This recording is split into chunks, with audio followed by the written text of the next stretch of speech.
ओम श्री गणेशाय नमः। जय श्रीमन्नारायण, जय आदिशक्ति माता। दोस्तों, चैत्र मास महात्म्य कथा अध्याय 8 तक श्रवण कर चुके हैं। आइए आज श्रवण करते हैं कथा अध्याय 9। चैत्र मास महात्म्य कथा अध्याय 8 में विष्णु भगवान को देवताओं ने प्रणाम किया और उनकी स्तुति करने लगे। देवतागण बोले, हे देवेश्वर, जगत प्रभु सृष्टि स्थिति और संहार की लीला करने वाले हैं। तो दोस्तों, ये कथा आपने कथा अध्याय 8 में सुना था। आइए कथा 9 अध्याय प्रारंभ करते हैं। देवेश्वर, जगत प्रभु सृष्टि स्थिति और संहार की लीला करने वाले हे दया सिंधु महाराज, हम शरणागत की रक्षा करने की कृपा कीजिए। भगवान विष्णु ने कहा, सभी देवतागण आसनों पर बैठ जाएं और अपनी कुशल बतलाएं। सबके एक साथ यहाँ पधारने का क्या प्रयोजन है? आप इतने लोग इतने चिंतित क्यों हैं? सबके मुख पर उदासी छाई हुई है। श्री ब्रह्मा जी और शंकर जी के साथ रहने पर भी आपकी यह दयनीय स्थिति कैसे हो रही है? अब शीघ्र अपना कार्य बतलाइए। तब देवतागण बोले, महाराज, दुराचारी महिषासुर हमें महान कष्ट पहुंचा रहा है। उस पर किसी का कोई बस नहीं चलता। वह पापी बड़ा ही दुष्ट है। वरदान पा जाने के कारण अत्यंत अभिमान में भर गया है। यज्ञ में ब्राह्मणों द्वारा दिए हुए भाग भी अब वही खा लेता है। हम सभी देवता अत्यंत आतुर और भयभीत होकर पर्वतों की मंदरा पर्वत में फटते फिर रहे हैं। हे मधुसूदन, श्री ब्रह्मा जी के वरदान के प्रभाव से यह दानव महान अजय बन गया है। इसलिए इस काम को अत्यंत कठिन जानकर हम लोग आपकी शरण में आए हैं। दानवों का संहार करने वाले हे श्री कृष्ण, देवताओं का उद्धार करने में आप पूर्ण समर्थ हैं। कोई भी दानवी माया आपसे छिपी नहीं है। इसलिए महिषासुर को मारने का आप ही कोई प्रबंध कीजिए। ब्रह्मा जी ने उसे वर दे दिया है कि पुरुष मात्र से तुम अवध रहोगे। अगर किसी स्त्री के द्वारा उसके वध की कल्पना की जाए तो यह सर्वथा असंभव लग रहा है, क्योंकि किस स्त्री में ऐसी शक्ति है जो युद्ध में उस दुष्ट को मार सके? वह महिषासुर नीच तो था, वरदान के प्रभाव से प्रभु उसकी उच्च रखता और भी बढ़ गई है। भगवती पार्वती, लक्ष्मी, सची अथवा शारदा, इनमें कौन है जो उस दुष्ट को मारने में समर्थ हो सके? भूमंडल का भार वहन करने वाले हे भगवान, भक्तों पर दया करना आपका स्वभाव ही है। किस प्रकार इस दैत्य का वध होगा, इस विषय में भली भांति विचार करके हम देवताओं का कार्य सिद्ध करने की कृपा कीजिए। श्री व्यास जी कहते हैं, देवताओं की बात सुनकर भगवान विष्णु का मुखमंडल मानो मुस्कान सा भर गया। फिर वे उनसे कहने लगे कि पूर्व समय की बात है, हमने भी महिषासुर से युद्ध किया था, किंतु उसकी मृत्यु नहीं हो सकी। इस अवसर पर अगर संपूर्ण देवताओं के तेज से कोई अत्यंत सुंदरी सुयोग्य देवी प्रकट हो जाए तो वही युद्ध में बलपूर्वक उसे मार सकती हैं। महिषासुर सैकड़ों प्रकार की मायाओं का पूर्ण ज्ञान है। वरदान पा जाने से उसे असीम अभिमान हो गया है कि बिल्कुल निश्चित है कि हम सभी शक्ति के अंश से कोई देवी प्रकट हुई तो वह उसे मारने में सफलता प्राप्त कर सकेगी। आप सब लोग अपने शक्तियों से अनुरोध करो, साथ ही हमारी देवियां भी प्रार्थना में सम्मिलित हो जाएं, जिसके फलस्वरूप संपूर्ण शक्तियों तथा तेजों की गति रूप एक महान शक्तिशाली देवी प्रकट हो जाएं। फिर रुद्र प्रभृति हम संपूर्ण देवताओं के पास त्रिशूल आदि जितने भी दिव्य आयुध हैं, वे सब भी उस देवी को दे दिए जाएं। इसके बाद संपूर्ण तेज तथा बल से संपन्न वह देवी किसी प्रकार के आयुध हाथों में लेकर उस दुराचारी और मदोमत नीच राक्षस को अवश्य मार डालेगी। व्यास जी कहते हैं, देवाधिदेव भगवान विष्णु के ऐसे वचन समाप्त होते ही श्री ब्रह्मा जी के शरीर से स्वयं एक महान तेज पुंज प्रकट हो गया। वह अत्यंत प्रकाशमान तेज बड़ा ही दुस्साह था। उसकी आकृति लाल थी। पद्मराग मणि की तुलना करने वाले उस तेज की सभी अवयव अत्यंत सुंदर थे। उसमें कुछ शीतलता थी और वह उष्ण भी था। अनेकों किरणें इसकी शोभा बढ़ा रही थी। महाराज, इसके बाद भगवान शंकर के शरीर से एक अद्भुत और दिव्य विशाल तेज प्रकट हुआ। गौरवर्ण से शोभा पाने वाला वह तीक्ष्ण तेज अत्यंत भयंकर लग रहा था। उस पर किसी के नेत्र ठहर ही नहीं पाते थे। दैत्यों के लिए तो वह महान भयंकर और देवताओं के लिए बड़ा सुख काक प्रकट हुआ। इस प्रकार उसकी आकृति बहुत विकराल थी, मानो तमोगुण से ओतप्रोत कोई दूसरा पर्वत ही वहां प्रकट हो गया हो।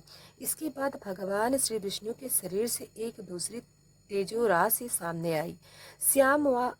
श्याम वाले अत्यंत प्रकाशमान उस तेज में सत्वगुण की प्रधानता थी। फिर इंद्रदेव के शरीर से एक अलौकिक और दुस्तेज प्रकट हुआ।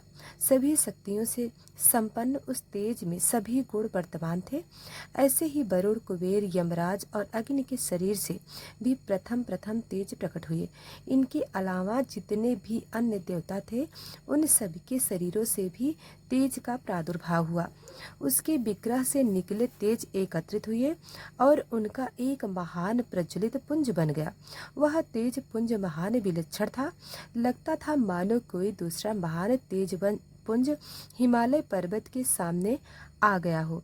सब देख रहे थे। इतने में ही देवताओं का वह तेज पुंज एक परम सुंदरी स्त्री के रूप में बदल गया। वह सर्वश्रेष्ठ नारी ऐसी विलक्षण थी कि उसे देखकर सब के सब आश्चर्य मानने लगे। वह भगवती महालक्ष्मी हुई। उनमें सत्व, रज और तम तीनों वर्तमान थे। संपूर्ण देवताओं के तेज से प्रकट वह देवी 18 भुजाओं से शोभा पा रही थी। उनके 3 रंग थे। अखिल विश्व को मोहित कर देना उनका स्वाभाविक गुण था। स्वच्छ मुख था, काले नेत्र थे, दोनों होठों में लाली छाई हुई थी, हाथ में तलवे लाल थे। अलौकिक अलंकारों से सभी अंगों की छवि बढ़ गई थी। महिषासुर को मारने के लिए प्रचुर देव तेज से प्रकट हुई वे देवी 18 भुजाओं से संपन्न होने पर भी समय आने पर हजारों भुजाओं से सुशोभित हो जाती थी। राजा जय ने कहा, महाभाग्य जी, आप सर्वज्ञानी पुरुष हैं। हे भगवान, देवताओं के शरीर से प्रकट हुई देवी के चरित्र का विस्तार पूर्वक वर्णन। संपूर्ण देवताओं का तेज एकत्रित होकर देवी के रूप में बदल गया। फिर उसके अलग अलग रूप बन गए। मुंह, नाक और आँख आदि भेद से जितने अंग थे वे सब एक होने पर एक विग्रह की तो पूर्ति करते हैं। व्यास जी कहते हैं, देवताओं के शारीरिक तेज से देवी का जो अद्भुत अंग प्रकट हुआ उसका शरीर वर्णन करने की कृपा कीजिए। देवताओं ने देवी को जिस प्रकार आयुध और आभूषण अर्पित किए, वे सब प्रसंग भी क्रमशः आपके मुखरबिंद से सुनने में मुझे प्रबल इच्छा हुई है। हे ब्राह्मण, आपके मुख कमल से निकला हुआ भगवती महालक्ष्मी का यह चरित्र अमृत के समान मधुर है। उसे बार बार पान करते रहने पर भी मेरा मन तृप्ति की अनुभूति नहीं करता। श्री सूत जी कहते हैं, महाराज जन्म विजय की यह सभी बातें सुनकर सत्यवती नंदन व्यास जी ने मानो उन्हें संतुष्ट करते हुए मधुर बाणी में कहना आरंभ किया। व्यास जी कहते हैं, राजन, तुम बड़े भाग्यशाली पुरुष हो। देवी के श्री विग्रह के रूप विषयक प्रसंग में मैं अपनी बुद्धि के अनुसार विस्तार पूर्वक वर्णन तुमसे करता हूँ। ध्यान से सुनो। स्वयं श्री ब्रह्मा, विष्णु, महेश और इंद्र की भी भगवती के यथार्थ रूप को किसी भी समय नहीं बता सकते। फिर मेरी तो भला गणना ही क्या है। देवी के जो रूप हैं, जैसे हैं और जिस उच्छेद से हुए हैं, उन्हें मैं भला कैसे जान सकता हूँ। बस मेरी बाणी केवल इतना ही कहने में समर्थ है कि अखिल देव शक्ति स्वरूपा भगवती हुई वस्तुतः देवी तो नित्य स्वरूपा है, सदा ही विराजमान रहती हैं। देवताओं का अभीष्ट सिद्ध करने के लिए कार्य की आवश्यकता पर एक रूप होने पर भी वे कभी तरह तरह के रूप धारण कर लेती हैं। जैसे नट स्वभाव एक होने पर भी जनता को प्रसन्न करने के लिए तरह तरह के वेश बनाकर रंगमंच पर आता है, वैसे ही यह भगवती वास्तव में निर्गुणा और अरुणा होते हुए भी देवताओं का कार्य सिद्ध करने के लिए अपनी लीला से सगुण रूप धारण कर लिया करती हैं। जहाँ यह जैसा कार्य करती हैं उसी के अनुसार उनके अनेक नाम पड़ जाते हैं। उनके जितने भी गौड़ नाम हैं उन सब में के अर्थ का संबंध है। राजन, अब जिस प्रकार जिस तेज से भगवती का मनोहर रूप प्रकट हुआ, अपनी बुद्धि के अनुसार उनका वर्णन करता हूँ। भगवान शंकर का जो तेज था उससे भगवती के मुख कमल की रचना हुई। श्वेत वर्ण से सुशोभित वह मुख कमंडल अत्यंत विशाल और मनोहर आकृति वाला हुआ। यमराज के तेज से भगवती के सिर से सुंदर बाल निकल आए। सभी केस बहुत लंबे थे और उनका ऊपरी भाग उना हुआ था। मेघ के समान मनोहर आकृति थी। अग्नि के तेज से उन देवी के तीनों नेत्र प्रकट हुए। कृष्ण, रक्त और श्वेत, इन तीनों वर्णों से उन नेत्रों की शोभा हो रही थी है। उनकी सुंदर भौं संध्या के तेज से उत्पन्न हुई। वे तेज से परिपूर्ण काली टेढ़ी भवें ऐसी लगती थी मानो कामदेव का धनुष हो। वायु के तेज से उत्तम दो कान उत्पन्न हुए। वे ना तो बहुत थे और ना ही छोटे। कुबेर के तेज से अत्यंत मनोहर नासिका प्रकट हुई। उसकी आकृति बड़ी ही सुंदर थी। तिल के फूल के समान उसका आकार था। राजन, उन देवी के अत्यंत चमकीले और मनोहर दांत प्रजापति के तेज से उत्पन्न हुए। कुंद्र के अग्रभाग के समान उनका आकार देवी का अत्यंत लालिमामय अग्र अरुण के तेज से प्रकट हुआ था और ऊपर का होठ स्वामी कार्तिकेय के तेज से उत्पन्न हुआ था। भगवान विष्णु के तेज से उनकी 18 भुजाएं उत्पन्न हुईं। वसु के तेज से लाल वर्ण की अंगुलियां प्रकट हुईं। चंद्रमा के तेज से दोनों उत्तम स्तनों का तथा इंद्र के तेज से मध्य भाग कटि प्रदेश का प्रादुर्भाव हुआ, जिसे 3 रेखाएं सुशोभित कर रही थीं।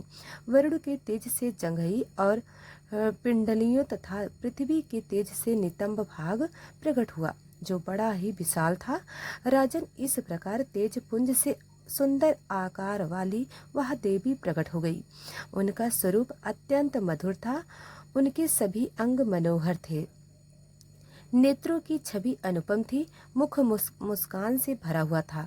महिषासुर के द्वारा सताए हुए सभी देवताओं ने देखकर आनंद में विवल हो उठे तथा भगवान श्री विष्णु ने सभी देवताओं से कहा कि अब देवता लोग इस देवी को अपने सभी प्रकार के आभूषणों और आयुध प्रदान करें। इस अवसर पर संपूर्ण देवता तुरंत ही अपने आयुध से परम तेजस्वी विविध प्रकार के अस्त्र और शस्त्र निकालकर देवी को अर्पण कर दें।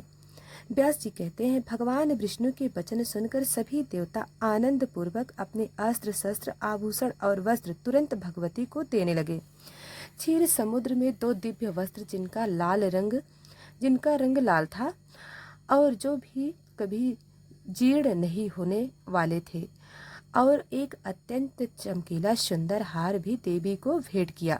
साथ ही उन्होंने दिव्य चूना मणि जिसकी चमक करोड़ों सूर्य के तेज को भी परास्त कर रही थी, 2 कुंडल और सुंदर कड़े देवी को अर्पित किए। विश्वकर्मा जी ने बड़ी प्रसन्नता से बाहु के लिए कयूर और कंगन, जो अत्यंत अद्भुत और अनेक प्रकार के रत्नों से सुसज्जित थे, देवी को भेंट किए। त्वष्टा ने सुंदर चरणों में पहनने के लिए निर्मल नुपुर जिसमें मधुर ध्वनि निकल रही थी, जो रत्नों से भूषित और सूर्य के समान प्रकाशमान थे, देवी भगवती के भेंट किए। त्वष्टा का हृदय बड़ा उदार था। उन्होंने कंठर और अंगुलियों में पहन लिए रत्नों में बनी अंगूठी भी दी। वरुण ने कभी ना कुमला वाले कमलों की माला भगवती को भेंट की। बैजंती नाम से विख्यात यह हार उत्तम गंध से परिपूर्ण था। उस पर भंवरे मंडरा रहे थे। हिमा ने संतुष्ट होकर देवी के लिए सुंदर रंगों की सुंदर सेत तथा तरह तरह के रत्न समर्पित किए। फिर तो सर्वोपरि विराजमान रहने वाली वे देवी दिव्य आभूषणों से अलंकृत होकर सिंह पर बैठ गईं। उनमें सभी उत्तम लक्षण वर्तमान थे। तब भगवान विष्णु ने अपने चक्र से चक्र उत्पन्न करके भगवती को अर्पित कर दिया। उस प्रकाशमान चक्र में हजारों अरे थे। राक्षसों के सिर काटने में वह पूरी तरह में समर्थ था। भगवान शंकर ने अपने त्रिशूल में से एक त्रिशूल निकालकर देवी को भेंट किया। उस उत्तम त्रिशूल में देवताओं का भय दूर करने की पर्याप्त क्षमता थी। प्रसन्न आत्मा वरुण ने अपने शंख में से एक अत्यंत चमकीला और सुंदर शंख उत्पन्न करके देवी भगवती को अर्पित किया। उससे निरंतर ध्वनि हो रही थी। अग्निदेव का मन प्रसन्नता से खिल उठा था। उन्होंने एक शक्ति और दानवी सेना का संहार करने में कुशल एक सुंदर शताग्नि देवी भगवती के सामने उपस्थित करी। पवन देव ने बाणों से परिपूर्ण तरकस और एक अद्भुत दिखने वाला धनुष देवी को भेंट किया। वह धनुष अत्यंत दृढ़ था। उसकी टंक बहुत ही तीखी थी। देवराज इंद्र ने अपने वज्र से उत्पन्न करके वज्र एवं ऐरावत हाथी से उतार कर एक अत्यंत सुंदर और श्रेष्ठ शब्द वाला घंटा तुरंत देवी को अर्पित कर दिया। संहार का अवसर उपस्थित होने पर देवी प्राणियों का नाश करने के लिए यमराज जिसका प्रयोग करते थे उसी काल दंड से प्रकट हुआ। एक दंड उन्होंने देवी को अर्पित किया। श्री ब्रह्मा जी ने गंगा से भरा हुआ दिव्य कमंडल वरुण ने प्रसन्नता पूर्वक एक पास इन देवी को अर्पित किया। राजन काल ने इन्हें ढाल और तलवार दी। विश्वकर्मा जी ने तेज धार वाला फरसा दिया। कुबेर ने मधु से भरा हुआ सोने का पान पात्र और वरुण ने मन को मुग्ध करने वाला कमल के फूल का दिव्य हार देवी की सेवा में उपस्थित किया। त्वष्टा न प्रसन्न होकर भगवती को कमोद की गदा भेंट की। उस गदा में शब्द करने वाली सैकड़ों घंटियां लगी हुई थी। उसके प्रहार से राक्षसों को काम का चूमर निकल जाता था। साथ ही उन्होंने अनेक प्रकार के अन्य बहुत से अस्त्र तथा एक अभेद कवच भी देवी भगवती को अर्पित किया। सूर्यदेव ने जगदम्बा को अपनी किरणें प्रदान की। जब कल्याणमयी भगवती आभूषणों से अलंकृत होकर हाथ में अस्त्र शस्त्र लिए हुए विराजमान हुई, तब त्रिलोकी को मुग्ध करने वाले उनके दिव्य दर्शन पाकर सभी देवता उनकी स्तुति करने लगे, स्तुति में लीन हो गए। देवतागण कहने लगे, शिवा कल्याणी शांति। पुष्टि और रुद्राणी नाम से प्रसिद्ध दिव्य स्वरूप धारण करने वाली हे जगदम्बा, आपको निरंतर प्रणाम है। जो काल रात्रि इंद्राणी सिद्ध बुद्धि वृद्धि और वैष्णवी नाम से विख्यात हैं, उन भगवती अम्बा को निरंतर नमस्कार है जो पृथ्वी के भीतर व्याप्त हैं। दोस्तों, आज की यह कथा यहीं पर समाप्त करते हैं। हम अगले अध्याय में आपको इसके आगे की कथा सुनाएंगे। तो वीडियो को लाइक सब्सक्राइब अभी तक नहीं किया है तो अभी कर ले। धन्यवाद।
तो दोस्तों आज की कथा हम यहीं पर समाप्त करते हैं। हम आगे की कथा कल सुनाएंगे। तो दोस्तों वीडियो को लाइक सब्सक्राइब अभी तक नहीं किया है तो अभी कर लें। धन्यवाद।